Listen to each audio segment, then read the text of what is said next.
বাংলাদেশে আলোড়ন সৃষ্টিকারী খ্যাতিমান বক্তা খতিবুল উম্মাহ হযরতুল আল্লামা হযরত মাওলানা হাফিজুর রহমান সিদ্দিকী গত কয়েকদিন যাবৎ খুবই অসুস্থ।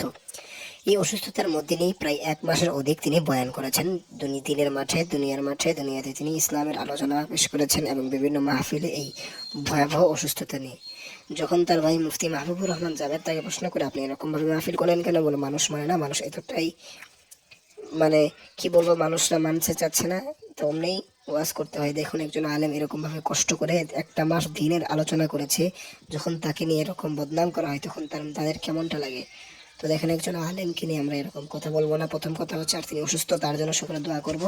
তিনি এতটাই অসুস্থ, তিনি এখন আপাতত হাশেমদি হাসপাতালে ভর্তি ছিলেন, হয়তো সিঙ্গাপুর চলে গেছেন অথবা যাবেন, কারণ বিদেশে যাইতে হবে ডাক্তারে বলেছে। এবং রমজানের আগ পর্যন্ত, আগামী রমজান পর্যন্ত হুজুর কোনো বয়ানে অংশগ্রহণ করতে পারবেন না, এমনটাই ডাক্তারের নির্দেশ দিয়েছে মৌলানা হাফিজুর রহমান সিদ্দিকী সাহেবকে।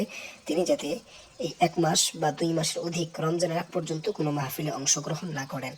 এবং তিনি দীর্ঘদিন যাবৎ তিনি বয়ানের মাঠে চলে যাচ্ছেন। তো আমরা সকলে দোয়া করি এই হযরতের জন্য, তিনি যাতে আবার দিনের ফিরে আসতে পারেন ইনশাআল্লাহ।